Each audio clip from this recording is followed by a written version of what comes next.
भुजंग तंत्र में आपका स्वागत है। मेरा चैनल टेलीग्राम पर भी है। भुजंग तंत्र के नाम से चैनल को ज्वाइन करो। बहुत ही जल्द एक ग्रुप बनाया जाएगा जिसमें आप लोग कोई भी सवाल पूछ सकते हैं। लिंक नीचे दिया है टेलीग्राम का। कुंडलिनी ऊर्जा का सत्य। कुंडलिनी के बारे में आज आध्यात्म और विज्ञान दोनों ही खोज कर रहे हैं। यह एक आकर्षण का विषय हो गया है, किंतु बिना सत्य यह एक कल्पना और अंधविश्वास का विषय ही है। आज कुंडलिनी ध्यान पर कितने शिविर और योग और हीलिंग सेंटर चल रहे, पर क्या कुंडलिनी के बारे में जो सत्य परोसा गया है वो कितना सत्य है? क्योंकि बिना अभ्यास सीधा ही कुंडलिनी जागरण में प्रवेश करना तबाही का कारण हो सकता है। गुरु परंपरा या सिद्ध कौलमार्ग को समझे बिना मूर्खतावश कुंडलिनी जागृत करना साधक का अधोपतन करवाता है। कुंडलिनी विषय गहरा और ध्यानात्मक विषय है। यह एक दिन के शिविर या कुछ महीनों की प्राणायाम की प्रैक्टिस से सिद्ध नहीं होता। प्राणायाम केवल मस्तिष्क और ब्रह्मरंध्र शरीर के सोए हुए कोशों को चार्ज करता है। इससे कुंडलिनी का वहन 1% भी नहीं होता। यह मिथ्या धारणा फैली हुई है। इस पर न जाने कितने लोग अपना बिजनेस बनाकर बैठ गए हैं। बिना सिद्धि को प्राप्त किए साधना में कुंडलिनी पर काबू पाना संभव नहीं है। अब यह कुंडलिनी है क्या, वह समझना है, और उसके आयाम कितने हैं। यह 16 आयाम और 7 पथ पर चलकर अपने शिव को मिलती है। कुंडलिनी एक सॉफ्टवेयर प्रोग्राम जैसा है जहां उसकी खुद की शक्ति नहीं है। वो प्रोग्रामर के अधीन होकर अपने प्रोग्राम को रन करती है। प्रोग्रामर अपनी सोच, अपने संकल्प के अनुसार एक ही कुंडलिनी को अनेकों आयामों में विभाजित करता है, जिसको सहस्त्रदल की सिद्धि कहते हैं।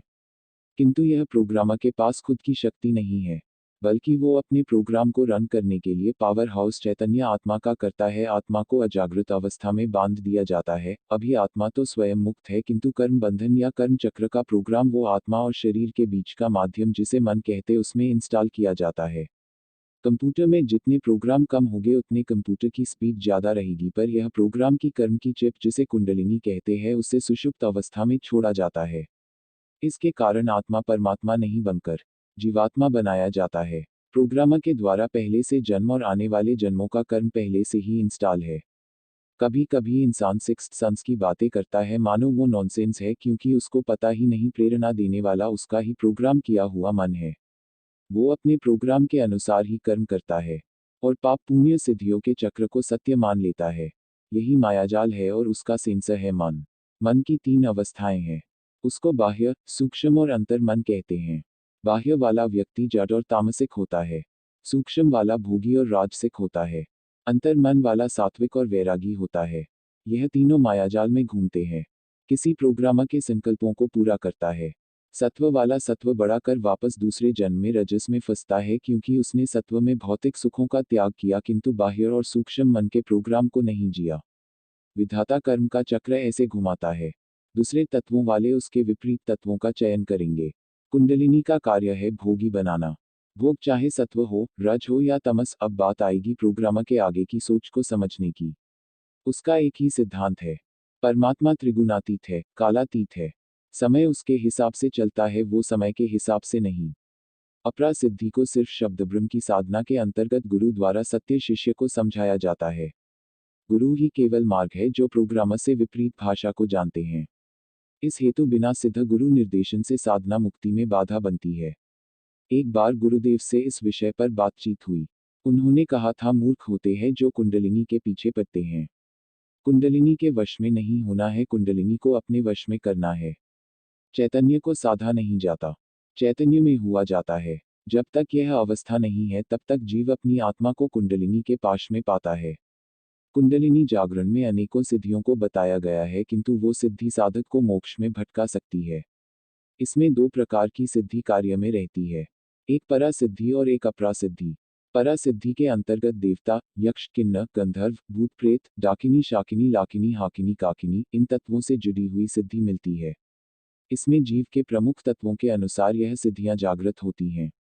साधक कौन से तत्वों में अपनी साधना करता है उस हिसाब की सिद्धि होती है। पराशक्ति पिंडे 100 ब्रह्मांडिक के अनुसार ब्रह्मांड को एक पिंड समझो। उसके अंतर्गत जीव, देवता, मनुष्य सब आ जाते हैं।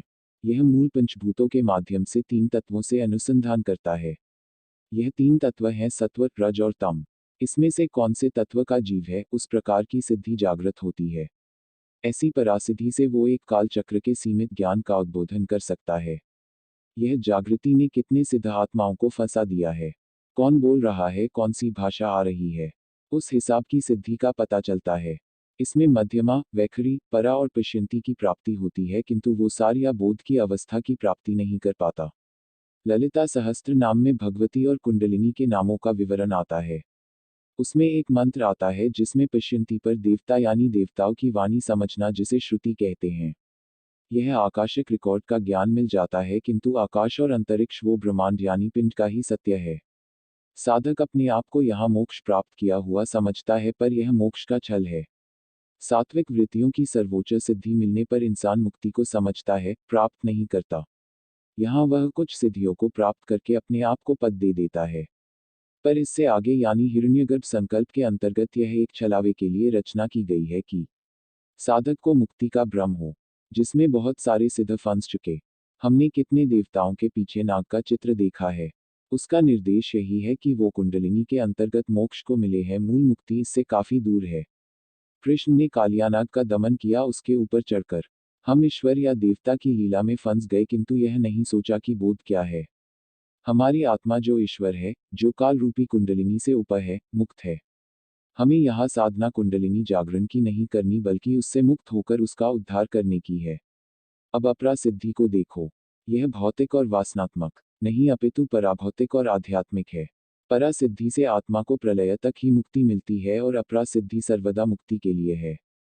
प्रलय और महाप्रलय में परासिद्धि वाला आत्मा वापस अपने जीव और तत्व के भाव में आ जाता है, जबकि अपरासिद्धि कभी नष्ट नहीं होती। वो जब भी जन्म लेती है वो वैराग्ययुक्त और कालचक्र से मुक्त रहती है। उसका प्रयोजन मायाजाल में भेद करके मोक्ष के ज्ञान को प्रकट करना होता है। अपरा का महत्व इतना ही है कि परा इसके सामने तुच्छ है। यही अपराशक्ति परब्रह्म की शक्ति होती है।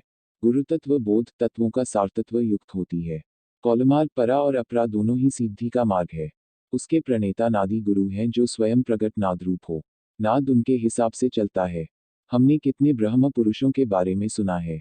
वो कहते हैं कि अनेकों ब्रह्मांड है, अनेकों ब्रह्म हैं और ब्रह्म ही काल से मुक्त होता है। क्योंकि अपरासिद्धि से कुंडलिनी को छोड़ आत्मा अपने मूल शब्द स्वरूप में आता है। मानो कोई कंपनी का वाईफाई नेटवर्क, जहां जाओगे हमें ही पाओगे। यह ईश्वरीय शक्ति है, कण कण में व्याप्त है। आत्मा की मूल शक्ति शब्द ब्रह्म है, न कि कुंडलिनी। कुंडलिनी काल का पाश है। वो बार बार अपने जहर से इंद्रिय रूपी गोकुल में तबाही करता है। नाद अनुसंधान से ही अपरा प्रकृति उद्भव होती है। इंद्र भी दास हो जाता है। देवता तुम्हारी सेवा में आ जाते हैं। ब्रह्मा तुम्हें समझने नीचे आते हैं। यह बहुत उच्चतम और भगवदीय अवस्था है। इसको मात्र गुरु सेवा और गुरु भक्ति से ही प्राप्त किया जाता है। वीडियो को लाइक करो, चैनल को सब्सक्राइब करो, बेल आइकन को भी दबा दो। इससे हमारे वीडियो का नोटिफिकेशन मिलता रहे।